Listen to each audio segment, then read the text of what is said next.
Well, hello, hello, and welcome back to the Rewilded Wellness Podcast. I'm your host, Lydia Joy.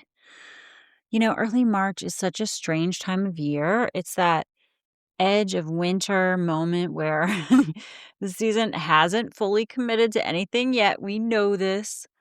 One day the sun comes out, you feel reinvigorated, the snow melts and softens. The air is starting to smell good and different, and you start to feel this lifting energy, right? And then the next day it's gray and cold and wet, and it's just the time of year we're in, and then you're back inside, layered up, waiting. It's like a holding pattern, right? And it has this like accumulating effect on our bodies. And I think a lot of us feel it right now, especially people living in the North. We don't always kind of express or have language for like, this is where we are, right?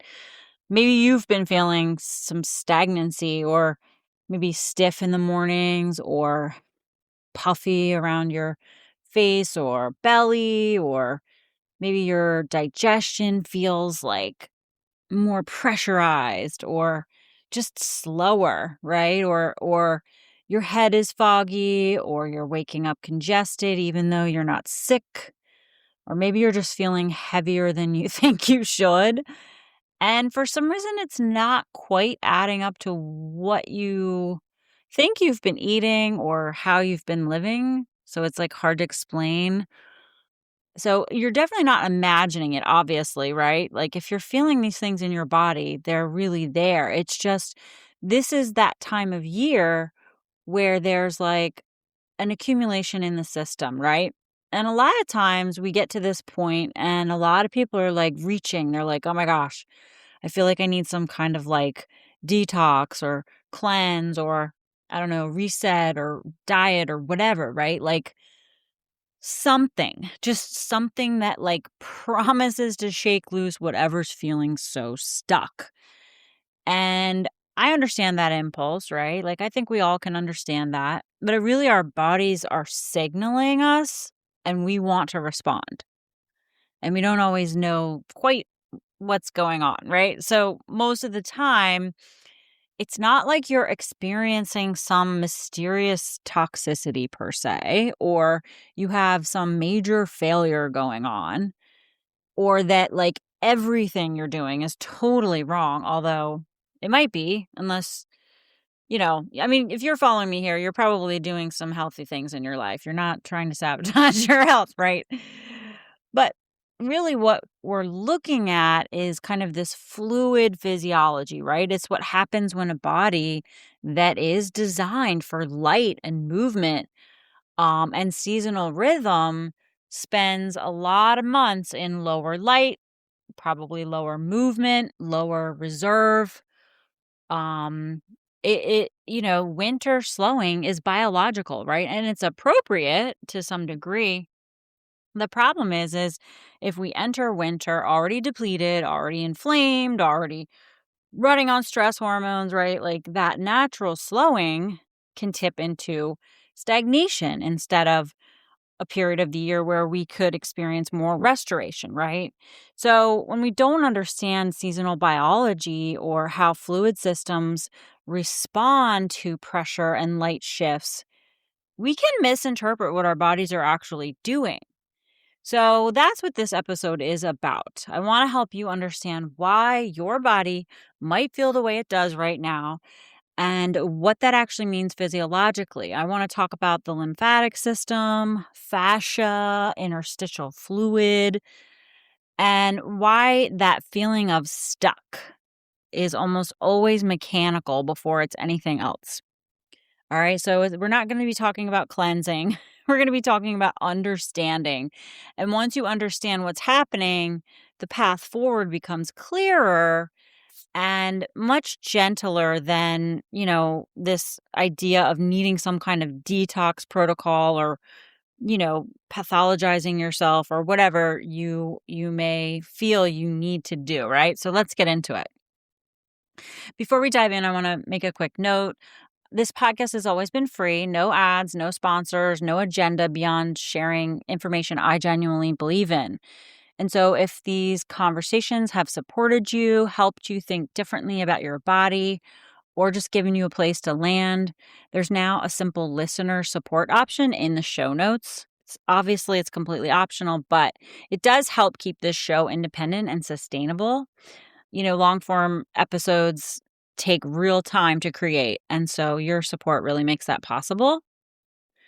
And I also want to say, for those of you who actually share episodes or send me messages about what you're taking away from them, thank you so much.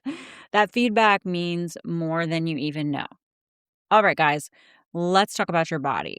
So let's start with the word stagnant. When someone tells me they feel stuck in their body, I always ask what they mean by that, because stuck can mean a lot of things and the specifics matter, right? So sometimes it's stiffness in the morning, needing 20 plus minutes just to feel like enough of yourself to move normally. Sometimes it's a puffiness, like your face might look different in the mirror. Rings feel tighter. The abdomen feels like more full and pressurized, even when maybe it's not you have changed your diet so much, right? Or overeaten or something. Sometimes it's just a digestion that's slowed way down and things aren't moving. Sometimes it's like a low grade congestion that never fully clears. Sometimes it's like brain fog, like this heaviness in the head that makes it hard to think clearly. And sometimes it's weight, not necessarily dramatic gain, but like more of a dense feeling, a heaviness that doesn't necessarily match what you feel you're taking in or your activity. And maybe it hasn't responded to what used to work, right? If any of that sounds familiar, what I want you to notice is that these symptoms, none of them are random, right? They're not separate problems requiring like separate fixes.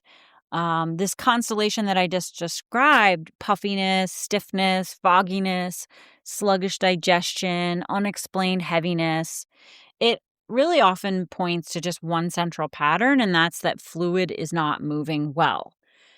And I know that may sound almost too simple, but when we recognize fluid movement as the common thread, everything shifts. Like we stop chasing isolated symptoms and we start asking a better question. It's like, what does the body need in order for fluid to flow?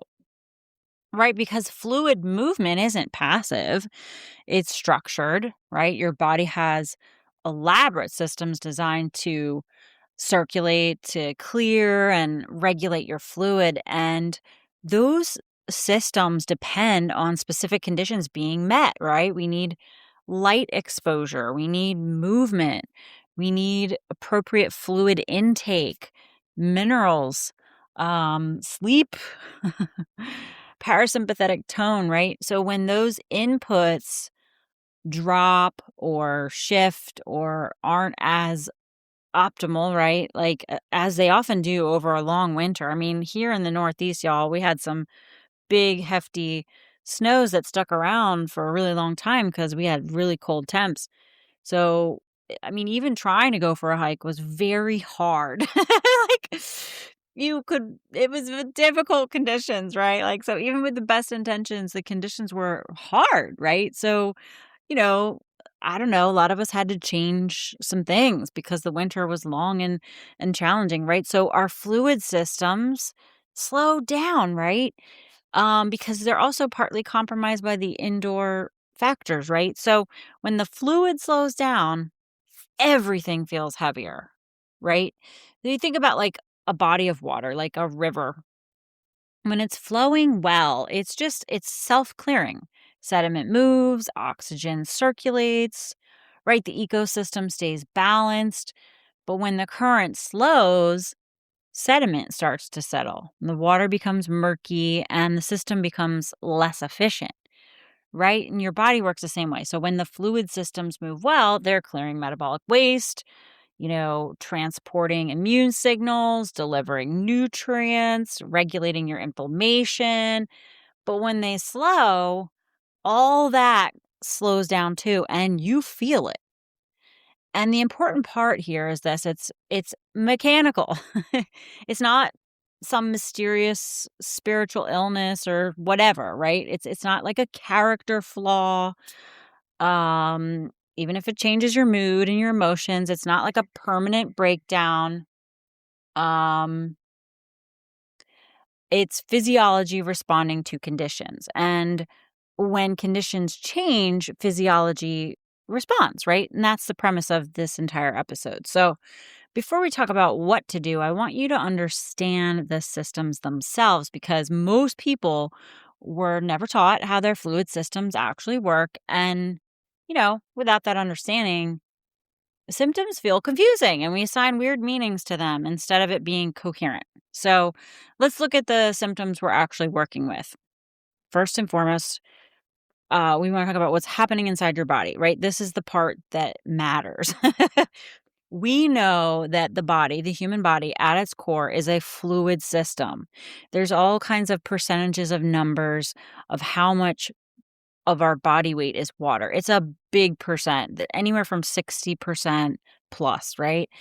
And that water isn't static. It's constantly moving, being exchanged, filtered, redistributed, and it moves through several distinct but deeply interconnected systems. And when you understand them, you can start to make more sense and your symptoms stop feeling so random. So, obviously, we've got the lymphatic system, right? Everyone's heard about that. It's your body's drainage and immune transport network, and it runs alongside your circulatory system. But unlike blood, which has more of a pumping effect to it, the lymph has no dedicated pump. So it moves through more of like a muscle contraction and deep breathing and physical movement. So instantly we know when you stop moving, lymph is going to slow down, right? So as blood circulates through all our capillaries, fluid's going to leak into surrounding tissue, and that's normal. So the fluid delivers the nutrients, it collects cellular waste. Most of it gets reabsorbed into the bloodstream, but about 10% is collected by lymphatic vessels. And that's the fluid that is now called lymph. It travels through lymph vessels and it's filtered by lymph nodes and eventually returns to circulation near the collarbone. Okay. And then lymph nodes also filter things like pathogens, cellular debris, inflammatory proteins, and they can mount immune responses and help regulate our inflammatory load. So when this system slows, you have waste accumulating in your tissues and your immune signaling backs up. It's like, can't do this right anymore. But then you have this like inflammatory load increasing, okay? And you feel these things. You feel heavy, you feel congested, you feel puffy. You feel that feeling of like, oh, I don't feel clean on the inside, right? And it has nothing to do with you needing some detox. It's simply your anatomy telling you what's going on. Then we've got the interstitial fluid. It lives in the spaces between your cells. So every cell in your body is bathed in it, right? It's the environment your cells are living in. And nutrients pass from the blood into interstitial fluid into cells. And then waste passes from the cells into interstitial fluid toward the lymph. So when the interstitial fluid is balanced and moving, your cells function well. But when more fluid enters the tissue than leaves, you get things like swelling and edema and morning facial puffiness and all kinds of things. You could have abdominal pressure when your inflammation is high. You can have what we call cankles, right? Like you're just like, why the heck are my ankles swelling, right? There's probably more that I could say, like But the key is this, that fluid distribution is also mineral dependent, right? We need those minerals to help regulate the osmotic gradients, which is the pressure differentials that determine how fluid moves in and out of cells. We need sodium, potassium, magnesium to do that, right? Not just those, but those are the biggies, right? And so when we don't have that mineral input appropriate, and now this is going to vary based on where you're at and your nervous system state and so many things. However, when that mineral balance for you and your current state is off, the fluid regulation is also off, right? It's not about just drinking more plain freaking water, because that's not the fix, right? It's water plus minerals. That's what is going to directly allow the water to get in to our cells and all the places we need the water to go, right? Otherwise, it can accumulate in the wrong places. Um, then we have our cerebrospinal fluid and the glymphatic system. The cerebrospinal fluid actually cushions your brain and also your spinal cord, and it circulates continuously, delivering nutrients and removing waste from the central nervous system. And there's a specific clearance system called the glymphatic system, right? Maybe you've heard of it. It's your brain's waste clearance pathway. And here's what matters. The glymphatic system works primarily during deep sleep. Now, if sleep is disrupted, which I haven't met a single client who has good sleep, I'll tell you that. But in winter, it could be more so, right? Or during more stressful periods or hormonal shifts. And that's when the waste clearance is going to slow even more. Okay. So then you can have metabolic byproducts accumulate in your brain tissue. And then you're going to wake up with brain fog. You're going to feel heaviness in your head, like a dull, pressure filled feeling behind your eyes. That's just a clearance backlog. It doesn't assign any meaning to you as a person and your personality. Then we have mucosal hydration. So this is the mucosal layer, your gut lining. It's coated in mucus. And that mucus can trap pathogens. It lubricates digestion. It helps support the microbiome balance, right? It protects our immune boundaries. So when our mucosa is hydrated and healthy and our motility is smooth, it's all good, right? But when it's depleted from, chronic stress, there's so many things, low fiber, dysbiosis, inflammation, you're going to have slowed motility.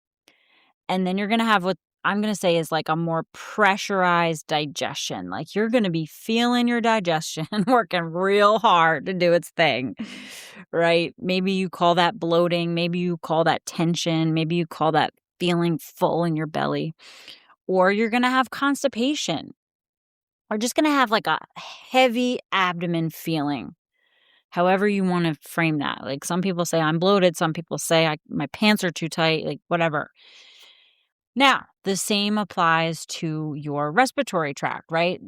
Like dry winter air. How many of us live with like forced indoor heat or even, wood fires, right?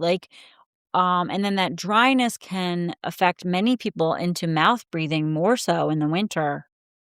Right. And then you have like a more dried out mucosal lining because of that environmental situation in the winter, right? So when that lining dries out, filtration just decreases. So does drainage.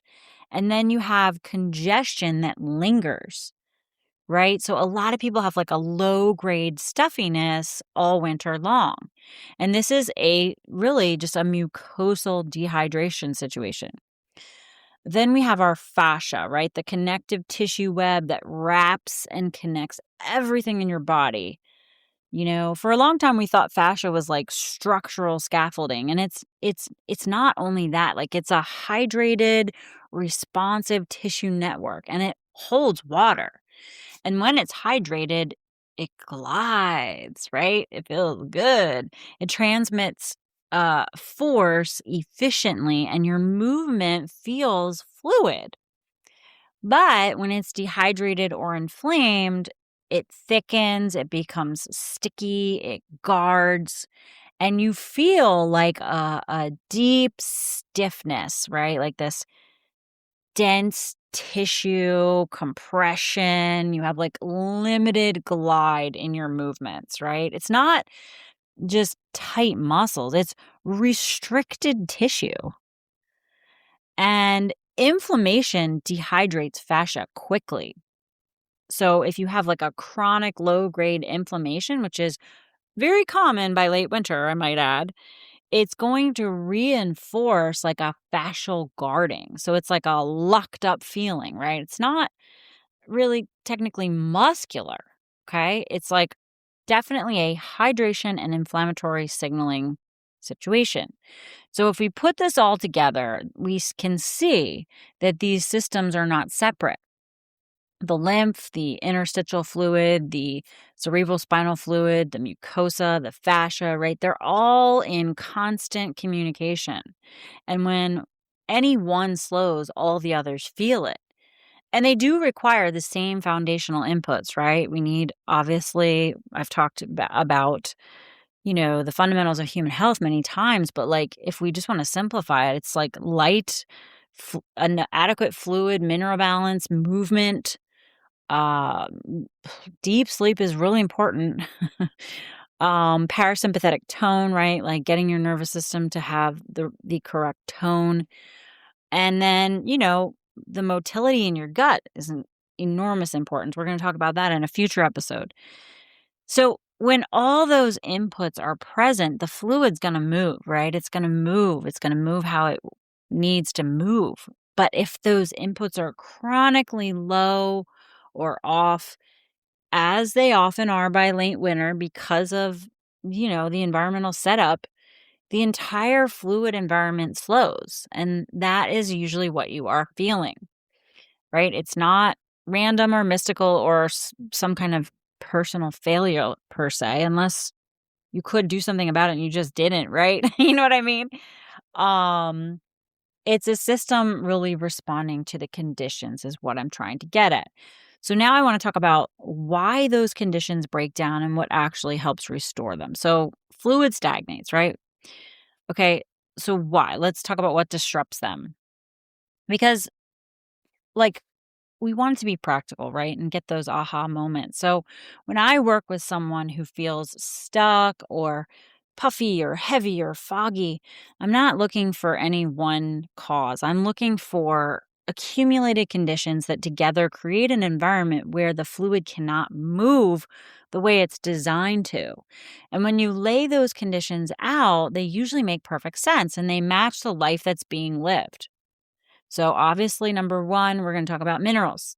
I touched on this earlier, right? This is one of the most underappreciated drivers of fluid stagnation because your body uses sodium, potassium, magnesium to regulate fluid movement at the cellular level.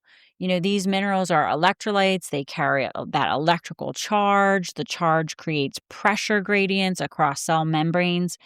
And those gradients determine where the fluid goes. So when minerals are balanced, the fluids distribute correctly, right? When they're not, fluid distribution becomes erratic. And the modern pattern is very predictable, right? Like, hopefully, you guys are moving away from that. But, like, obviously, we all had the processed food era of our lives where we had that high processed sodium, right? Low potassium diets, low magnesium diets, lifestyles that drain those things all right back up, even if we're getting them, right? And that combination pushes fluid out of our cells and into the interstitial space, like I said, where it accumulates and it ends up becoming like a swelling, right? So, and then but the cells basically remain relatively dehydrated. So that's how somebody can feel puffy and dehydrated at the same time. It's not contradictory. It's it's the mineral piece of the puzzle, right? Like, you guys have heard me talk countlessly about magnesium, right? It's a biggie. It's involved in so many of our enzyme processes that include things like muscle contraction and relaxation and nervous system regulation and gut motility, right? And just to revisit it, like, we know that stress burns through minerals rapidly, magnesium being a big one, right? And so if you're a part of the modern lifestyle still and you haven't made those changes and you're drinking a lot of caffeine and alcohol, high sugar intake, like, those are things, including stress, like, of any kind, right? Any kind of stress that you feel and your nervous system activates, um, it's going to cause you to burn up your magnesium rapidly. I think I have an episode on um that way back from, like, maybe 3 years ago or something about, like, how to know if your magnesium is being used up very quickly. But anyways, by late winter, we have a lot of factors that I just walked us through that are kind of like taking these minerals that we are consuming or the reserves that we have and kind of depleting them, right? So if you have a low magnesium body, that's a body where fluid movement slows everywhere, right?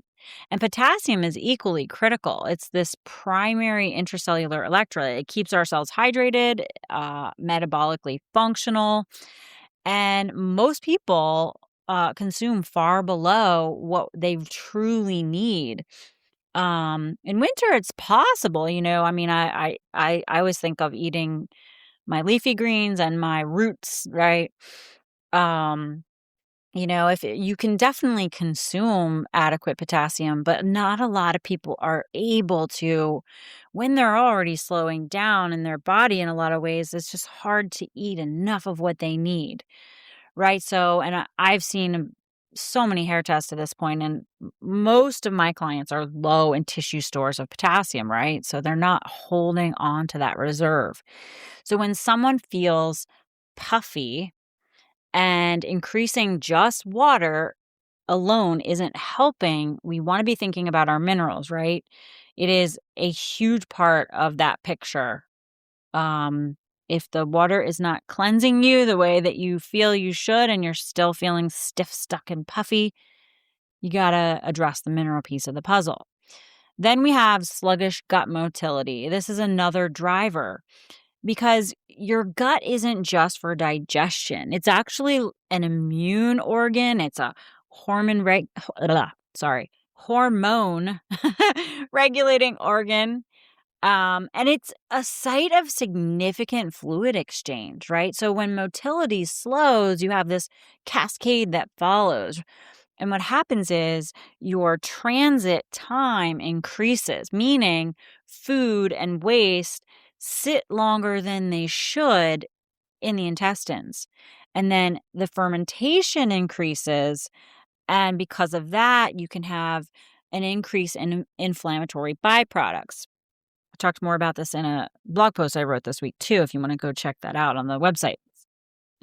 And then what happens from those things, slow transit, food waste sitting longer, inflammatory byproducts, is your gut lining experiences more stress. And then you have more inflammatory signals enter your circulation, right? So now you have systemic inflammation rising. What's going to happen? Well, your fascia is going to tighten, your lymph flow is going to slow down, and your interstitial fluids are going to accumulate.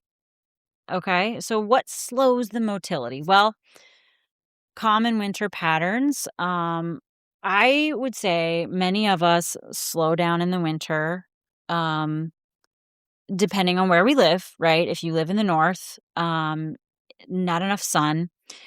But, a lot of people aren't getting properly hydrated in the winter in light of the dry heat environment, right? They're not addressing that. Reduced movement, chronic stress, disrupted sleep, all the other things, right? Mineral deficiencies, not getting enough fiber, right? And we have what's called the migrating motor complex, and it's this cleaning wave between boluses of food, right? Between our meals. It only runs well when our nervous system is like, okay, I'm allowed to be in parasympathetic. I'm allowed to rest and digest, right? But if you're in like a activated state, you're in sympathetic, that migrating motor complex will be suppressed. Okay. And then there's obviously the microbiome, right? Our bacteria, our gut bacteria also help regulate our motility as well as our mucosal integrity, our immune signaling, and even the production of short chain fatty acids that are going to nourish our gut lining. So, if your winter is reducing any dietary diversity, if you're not getting enough like um, real foods, real plant foods, fiber rich, or maybe you have more stress. A lot of people come off the holiday season and then they never recover, right? Like they got into the sugar and the all the things, right? And then they spend the rest of the winter trying to recuperate from all that, right? Like that's going to shift your microbiome. And when the microbiome is compromised, obviously so is the motility. And then therefore you're going to have increased inflammation and then therefore disrupted fluid systems. Okay. You can't separate fluid stagnation from gut function either. They're basically the same conversation. And then obviously we've got chronic sympathetic activation, right? We come to the nervous system, we get back to the whole chronic fight or flight conversation we've been having for forever. When the body perceives threat, what happens? Well, you have sympathetic activation. You have an increase in heart rate, shallower breathing, the digestion slows, cortisol amps up, right? And that primes inflammation. Now, in short bursts, this is normal. This is adaptive. But chronically, which is many people, it alters the fluid physiology. Here's how. Gut motility slows. Lymph flow decreases because the breathing and muscle rhythm change. Cortisol promotes sodium retention and potassium loss. Long-term cortisol increases your inflammatory tone. And then that shallow breathing reduces your thoracic pressure changes needed for lymph return. So every fluid system I just talked about is downstream of your nervous system state. And this is why we're talking about nervous system so much everywhere in the wellness space, but it's really not optional. It's like we have to understand this and work to create a more parasympathetic lifestyle for ourselves because it is also mechanical, right? Because you can take all the things, right? Like you can take 1,000 supplements thinking you're going to fix all these things, or like, oh, I'm just going to dry brush or whatever the heck the thing is you think helps with your lymph, or you're going to go get electrolyte packets and put it in your water. You know what I mean? Like if your nervous system is in that chronic activation still, if you keep getting there, right? You're just swimming upstream. All right, now we want to get into this whole fascial guarding in response to inflammation.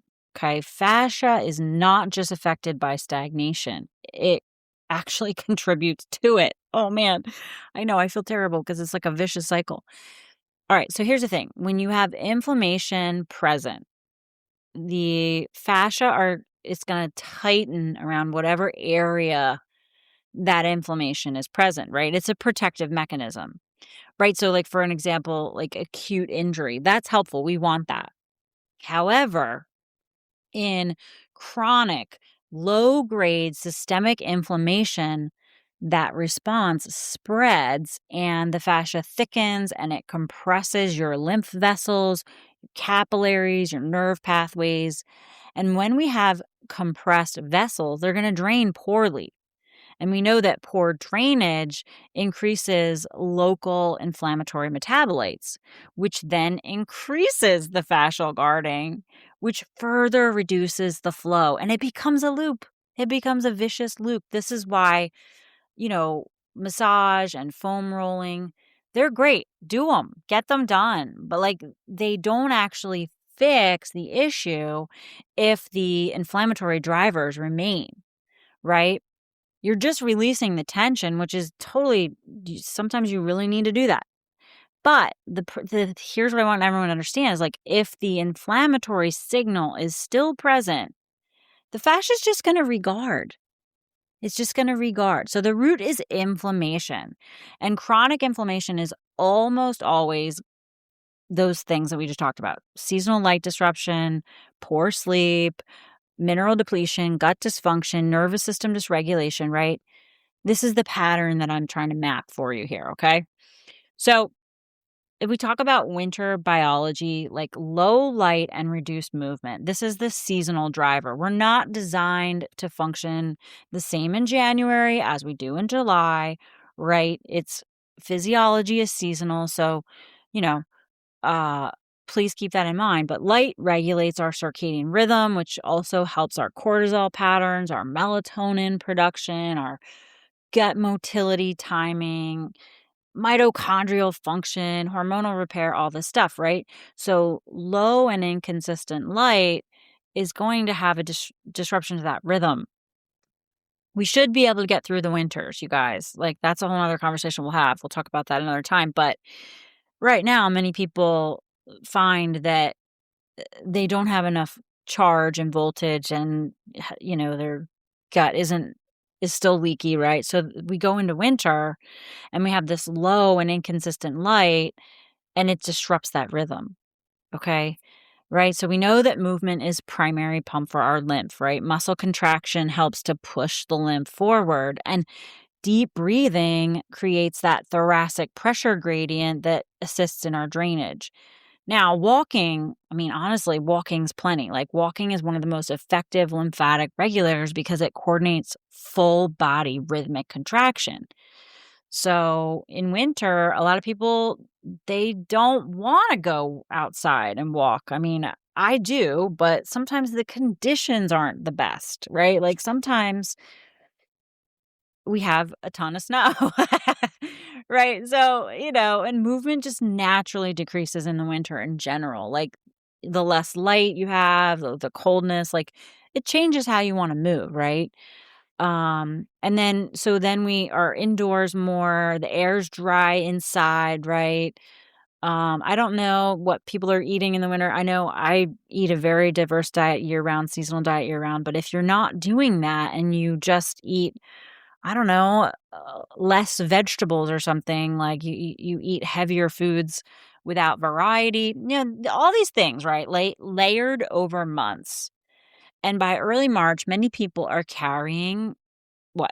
Reduced microbiome diversity, lower movement, higher stress loads, circadian disruption, right? Like, depleted minerals. Okay, it's just, winter plus modern life. So when someone feels stagnant, I'm not ever looking for a single cause or here, do this cleanse. I'm assessing the terrain. Like, okay, for you, person in front of me, let's see, are your minerals robustly supporting the fluid gradients? If there's a deficiency anywhere, we'll see it and we'll know what we need to address. Is the gut motile and intact, right? Like, motility going well? Is the lining happy? Like, what's going on in there? Is the nervous system calibrated enough, right? Like, is it too much in sympathetic, or is it too much in like an extreme protection mode, right? Like, what's going on with the nervous system to allow the drainage, right? Like, and where's the inflammation? Is there inflammation? Yes, probably. So, okay, are we addressing it? Right? And is the body getting enough light and movement? These are all questions like worth asking, right? Like, ultimately, are the conditions present for the fluid to even be moving? And if multiple drivers are active, the answer is obviously no. And when that's the case, the solution is not some intense cleanse. It's intelligent restoration of conditions, which brings me to the most important reframe of the episode, right? This is where I want to shift the conversation, because everything I've talked about, the fluid systems, the drivers of stagnation, the accumulated effect of winter, all of it points somewhere very specific. And it's not where the wellness industry usually points. Right? Like everyone's like, "Oh, I'm gonna have this cleanse, this detox, this flush, this purge, whatever," right?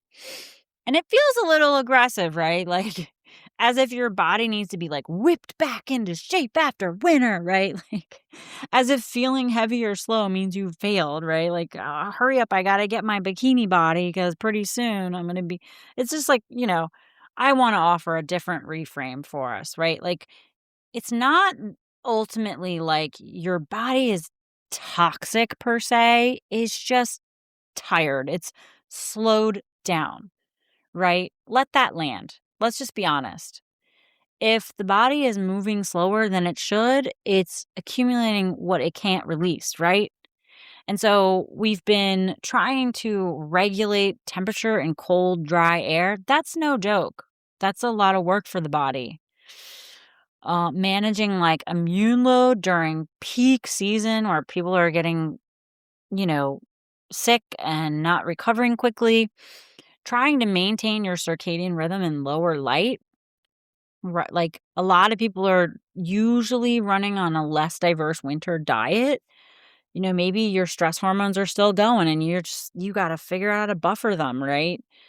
And so the winter can keep us all in just like this low level functional mode, you know, especially if you already had chronic health issues going into it, right?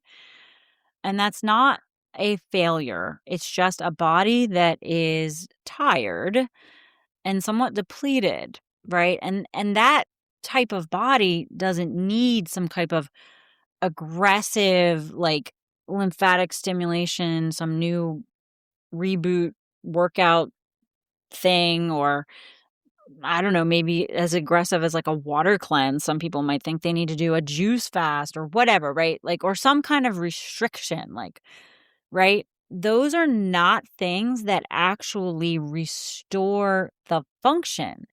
They actually stress the system. And a stress system tightens, it conserves, it holds harder, right? Like a depleted body needs resourcing, it needs the inputs that it's been running low on. So I want to take a reframe into cleansing versus refining, right? Like if we get into that mode of like, I need to do a thing, like a protocol, a cleanse, we're operating from subtraction, right? Like, what can I remove? What can I eliminate? What can I cut out? Now, some of that could be true. You may benefit from decluttering a bit. But it assumes that the problem is something that must be expelled versus like restored, right? So refinement operates from restoration. What does my system need to function as designed? Like what has actually been depleted, right? And like, how do I create the conditions that allow my own body to regulate itself? Remember, the body heals itself, right? When it is given the right conditions.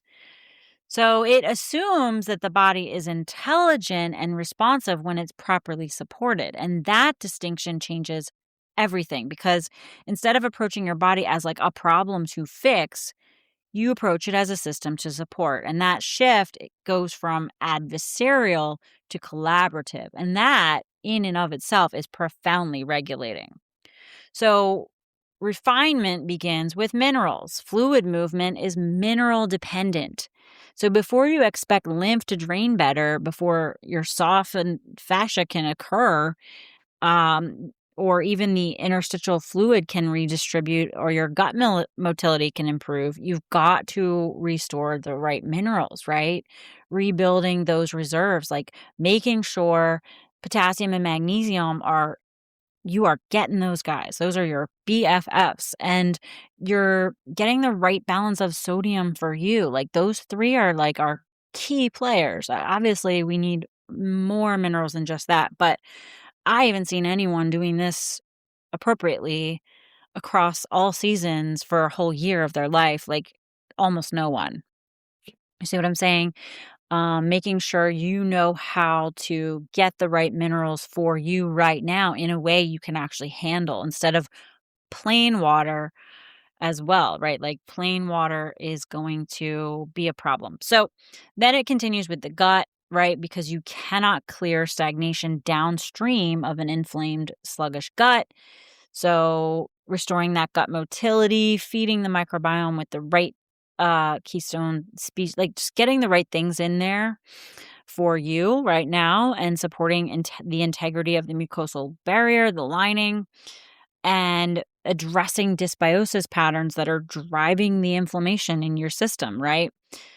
And then, of course, the nervous system. We have to always talk about that because as long as your body is in chronic sympathetic activation, your drainage and your repair are going to be compromised. So we have to get the body to the point where that diaphragm is not locked up anymore, right? Like you can actually breathe. So many people are telling me that I can't, my diaphragm is like in lock mode, right? That's your nervous system. You have to get into parasympathetic, right? So you can have the right diaphragmatic breathing, right? Sure, you can do a practice, but that's only a piece of the puzzle, right? Getting that morning light exposure. By the way, right now on the East Coast where I live, we have 11 and a half hours of daylight from sunrise to sunset, and it's increasing. So morning light exposure is accessible to all of us right now. And the other really big one, you guys, and don't hate me for this one, is eating in parasympathetic, like eating when you can actually rest and digest to some degree, right? Like a lot of people are eating in a rush, in a hurry, on the go. That's a big one. And then just like genuinely true rest. Like the modern lifestyle is like people are like getting to the end of their day, like, oh shit, I have so much to do. Like, or like it's the end of the day, I don't have enough time for myself. I'm gonna stay up later to have time for myself and then, not get enough sleep and then do this whole cycle all over again because they don't have enough time in their lives, enough spaciousness to have true genuine rest where they aren't expected to perform at all times, right? And that, makes it so much harder to like balance and adapt to the stress load that we have, right? And I don't think these things are luxuries, by the way. I think they're genuinely structural things that we need to figure out how to make space for in our lives more and more, right? Um, and then, of course, movement, right? Like, obviously, movement. Like, a lot of people come to me and they're so depleted that movement feels terrible. Like, they can't do the degree of movement that they would like. It's very, very hard. Um, and it's the type of movement that is needed at this time is not cortisol spiking intensity layered onto the depletion that you're in, right? It's more simple. It's more boring. It's just whole body. It's something like even walking to get your lymph pumping and your fascia mobilized and your gut motility, right? Like something that signals safety, some type of movement. It can be very gentle. And it has to work with your biology where you are now.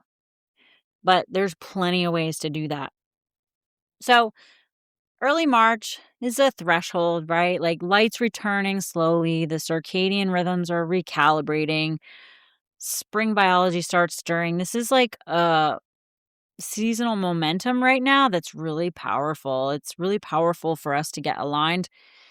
And so when you understand what winter asked of your body and what it depleted, you can move into spring with preparation, right? Like preparation over punishment.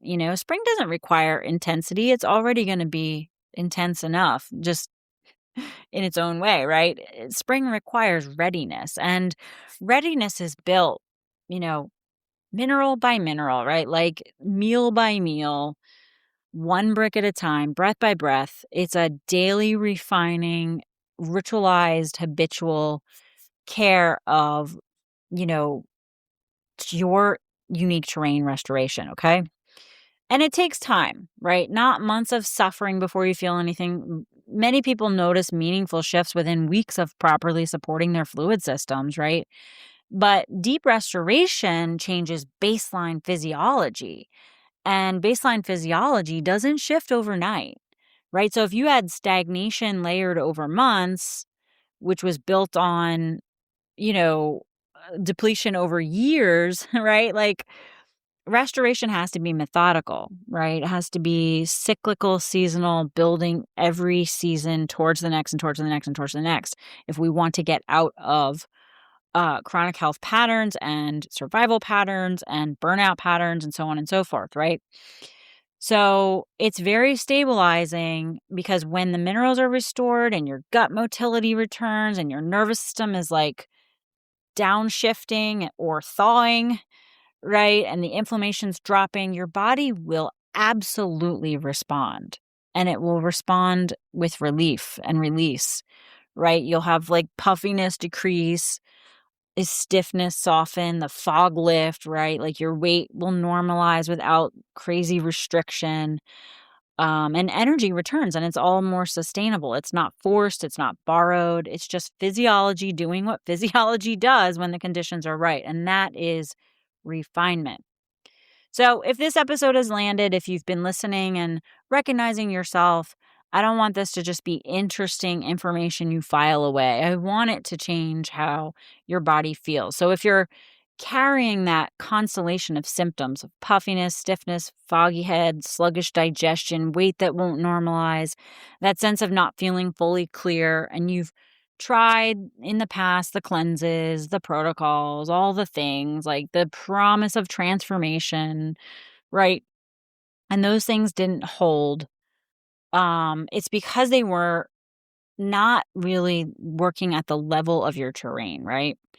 And that's what minerals and microbes, my 4-month program is built around. Exactly what we talked about today, where we don't have to do any chasing or aggressive protocoling. I'm going to call it that. And I'm not asking depleted bodies to do more before they are resourced, right? It's about restoring conditions, starting with minerals, meeting your mineral picture, building a targeted approach to restore what's actually depleted. It's not generic, it's personalized. Um, and we let your body lead, right? Like your body is showing us its response to the changes. And then we address the gut, right? We get into looking at what's going on in there from a terrain structural perspective. Like, is your motility slower? Okay, well, great. We know that now. Now, here's what we're going to be doing to support that. What's going on in your microbiome? Like, do you have enough keystone species or are they depleted? Like, okay, now we see that we have some things too high, some dysbiotic things too high. Like, we've got to bring that into balance, how that's affecting the mucosal barrier. Like, what's the integrity there?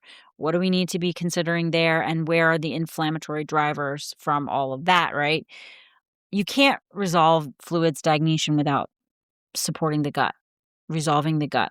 And of course, the nervous system is woven through all of it, right? So, what we're doing is building practical daily tools that shift physiology out of chronic sympathetic activation and into repair. And we do it over 4 months because that's enough time to get the mineral reserves starting to really rebuild and show some shift in the body, start to lay down the shifts needed for the microbiome, right? Improve the motility, lower inflammatory load, and just change baseline physiology, right?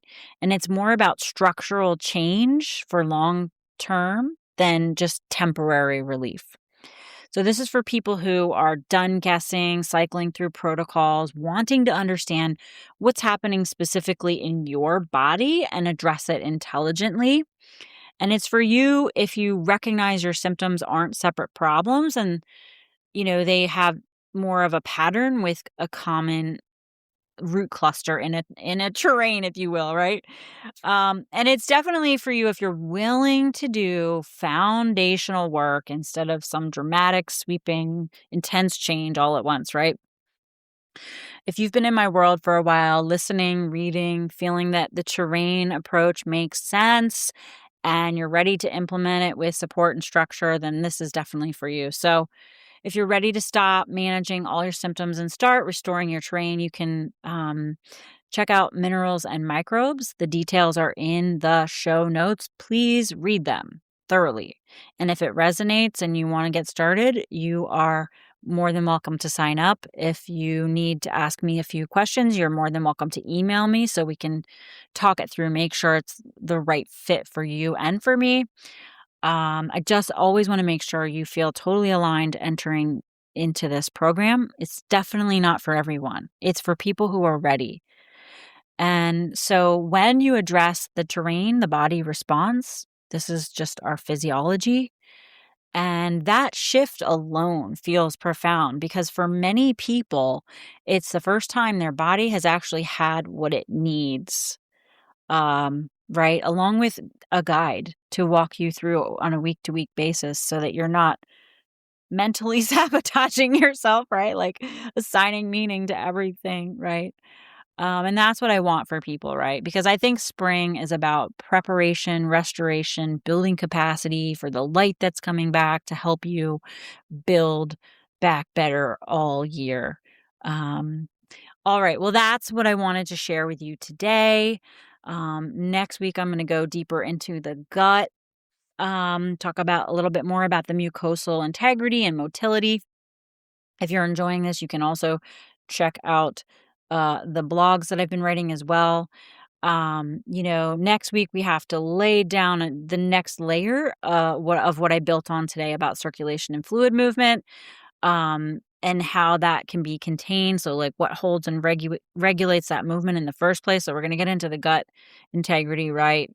And I'm just going to keep building on this every week in a way that just supports the previous episode. So, uh, stay with me. I hope this episode resonated and gave you maybe some language for something you've been feeling but couldn't quite name. Definitely share the episode with anyone who you might know that this would land with, right? It might offer them a different frame than like doing a spring cleanse. I appreciate you guys for being here and for caring about your bodies in a thoughtful, non-punishing way. I hope you have a good rest of your week. Stay tuned. Next week I'll be back. And till then, stay wild and stay well.